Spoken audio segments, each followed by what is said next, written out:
हम चर्चा करने जा रहे हैं कार्यालय जिला शिक्षा पदाधिकारी गया के द्वारा एक लेटर जारी किया गया है और इसमें वैसे शिक्षा सेवक और तालीमी मरकज को चिन्हित किया गया है जिनकी नियुक्ति 18 वर्ष से कम की आयु में हो गई है। ये जितने भी नौकरियां होती हैं, नियुक्तियां होती हैं, उसका एक गाइडलाइन होता है कि कम से कम उम्मीदवार की जो आयु हो, नियुक्ति के समय एक डेडलाइन जारी किया जाता है कि इस तिथि को कम से कम जो उनकी आयु निर्धारित हो वो 18 साल कम से कम हो और अधिकतम उम्र भी तय की जाती है। लेकिन विभाग की गलती के कारण कह लीजिए, मिस्टेक के कारण कह लीजिए कि बहुत सारे शिक्षा सेवक ऐसे हैं जिनकी नियुक्ति जो है वो 18 वर्ष से कम की आयु में ही हो गई है। तो उनके लिए जो है वो एक लेटर जारी किया गया है जिला शिक्षा पदाधिकारी गया के द्वारा। इसमें उन्होंने आदेश दिया है, कार्यालय आदेश है कि विभागीय निर्देशानुसार महादलित, दलित एवं अल्पसंख्यक अति पिछड़ा वर्ग अक्षर आंचल योजना के तहत जिले में कार्यरत शिक्षा सेवकों को ई शिक्षा कोष पोर्टल पर ऑनलाइन के माध्यम से उपस्थिति दर्ज किया जाना है। हम सभी जानते हैं कि जितने भी जो शिक्षकेतर कर्मचारी हैं, शिक्षक हैं, उन सभी को ई शिक्षा कोष पोर्टल के माध्यम से ऑनलाइन उपस्थिति दर्ज करनी है।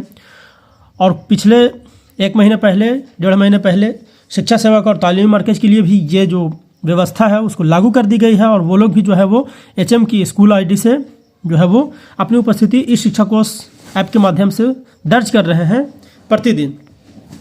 लेकिन हुआ ये कि पोर्टल पर कुछ शिक्षा सेवकों का डाटा अपलोड करने के क्रम में पाया गया, जब डेटा जो फीड किया जा रहा था इस शिक्षा कोष पोर्टल पे, तो उस क्रम में पाया गया कि उनकी नियुक्ति जो है वो 18 वर्ष से कम की आयु में कर दी गई है। यानी जब उनकी नियुक्ति की जा रही थी, जब वो नौकरी में आ रहे थे, तो उनकी जो नियुक्ति थी, उनकी जो आयु थी नियुक्ति के समय, वो 18 वर्ष से कम थी।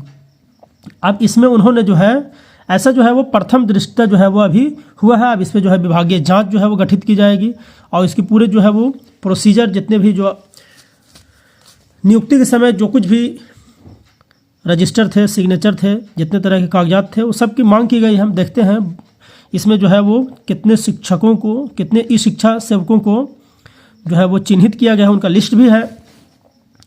कहता है अतः संलग्न सूची के अनुरूप सभी शिक्षा सेवकों को निर्देश दिया जाता है कि चयन पंजी का सत्यापित प्रति, जिस पंजी में आपका चयन हुआ था उसकी सत्यापित पंजी, नियुक्ति पत्र, शैक्षणिक प्रमाण पत्र, जाति प्रमाण पत्र, आवासीय प्रमाण पत्र एवं आधार कार्ड तथा अन्य संगत अभिलेखों की छाया प्रति एवं मूल प्रति के साथ अधोहस्ताक्षरित कार्यालय में 1 सप्ताह के अंदर उपस्थित होकर जमा करना सुनिश्चित करेंगे।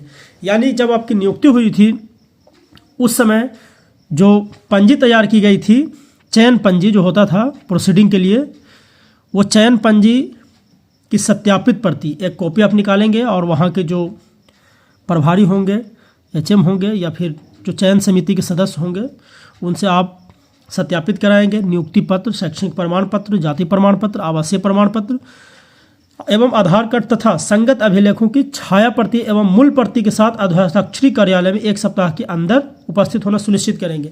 यानी कि मूल प्रति और उसकी छाया प्रति दोनों को अटेस्टेड करके जो है वो आपको कार्यालय को उपलब्ध कराया जाना है। फिर से हम बता दें कि कुछ शिक्षा सेवक गया जिला में ऐसे हैं जिनकी नियुक्ति 18 वर्ष से कम की आयु में कर दी गई थी। उनके लिए जो है वो इस तरह की जो कार्यालय आदेश निर्गत किए गए हैं कि जो भी आपका चयन समिति के द्वारा जो चयन पंजी था, शैक्षणिक प्रशैक्षणिक जो भी प्रमाण पत्र थे, उसको जो है वो आपको संबंधित कार्यालय में पत्र निर्गत के 1 हफ्ते के अंदर जो है वो आपको उपलब्ध कराना है। अब इसमें देखिए कौन कौन शिक्षा सेवक हैं, अब उनकी पूरा जो है वो लिस्ट को भी इन्होंने संलग्न किया है। तो देखिए हम यहाँ पर चलते हैं इसमें लिस्ट में। देखिए ब्लॉक का नेम दिया है यहाँ पे और शिक्षा सेवक तालीमी मरकज़ जो भी हैं शिक्षा सेवक, उनका नाम यहाँ पर दिया है और स्कूल का नाम है। डोभी ब्लॉक के लगभग 10 शिक्षा सेवक हैं जिनका नाम भी आप यहाँ पर देख सकते होंगे और उनका जो विद्यालय है जहाँ उनकी पदस्थापन की गई है, पदस्थापित हैं वो विद्यालय दिया है। 12 चट्टी के लगभग 5 शिक्षक हैं, उनका भी जो है वो नाम और विद्यालय जो है वो क्रमवार दिया गया है। उसके बाद है कोच में जो है वो 1 शिक्षा सेवक हैं जिनका जो है वो नाम यहाँ पे इन्होंने अंकित किया है DPO के द्वारा। एक नीमचक बथानी है, वहाँ के 1 शिक्षा सेवक है, उनका भी नाम इन्होंने दिया है, हम नाम नहीं पढ़ रहे हैं। बोधगया है, बोधगया में लगभग 9 शिक्षा सेवक ऐसे हैं जिनकी नियुक्ति जो है वो 18 वर्ष से कम के आयु में कर दी गई थी। यानी जब इनकी नियुक्ति हो रही थी तो वो 18 साल के नहीं थे, जबकि नियमावली में स्पष्ट था कि वैसे कैंडिडेट इस पद के लिए योग्य हैं जिनकी नियुक्ति, यानी कि जिस वर्ष नियुक्ति हो रही थी उसमें अगस्त महीना के हिसाब से चलता है कि 1 अगस्त फलाने साल को अभ्यर्थी की उम्र कम से कम 18 साल हो।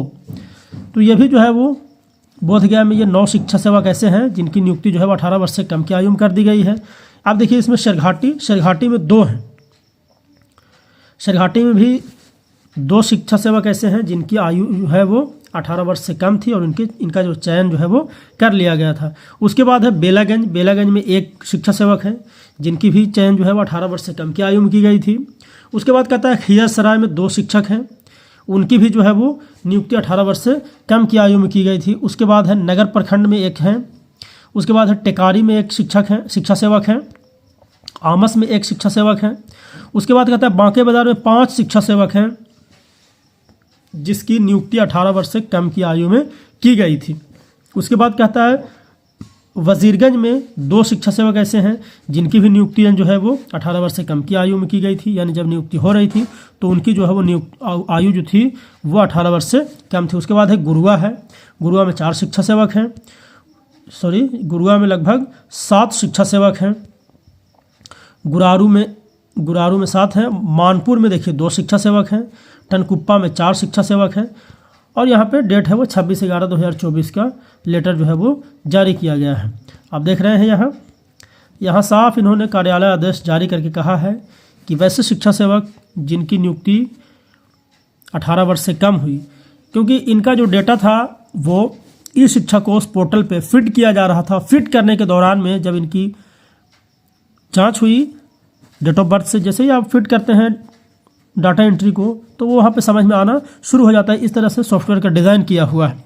तो इस तरह से जो है वो इन सारे शिक्षा सेवकों को ये निर्देश निर्गत किया गया है कि आपका जो चयन हुआ था, चयन के समय जो चयन पंजी थी, शैक्षणिक प्रमाण पत्र, जाति प्रमाण पत्र, आवासीय प्रमाण पत्र, आधार कार्ड और इससे संबंधित जो भी अभिलेख हैं आपके पास, वो पत्र निर्गत के 1 हफ्ते के अंदर जो है वो संबंधित जिला शिक्षा पदाधिकारी के कार्यालय में आप जमा करना सुनिश्चित करेंगे, ताकि जो है वो ये शिक्षा कोष पोर्टल पे आगे की कार्रवाई जो है वो प्रारंभ की जाए। तो आज इतना ही, फिर मिलेंगे नए वीडियो के साथ। तब तक के लिए दीजिए इजाज़त। एक छोटा सा रिक्वेस्ट है कि आप हमारे चैनल पर अगर नए हैं तो चैनल को सब्सक्राइब और वीडियो को लाइक ज़रूर कीजिए। अगर हमारे सब्सक्राइबर हैं तो हमारे वीडियो को और भी साथियों तक शेयर कीजिए। धन्यवाद।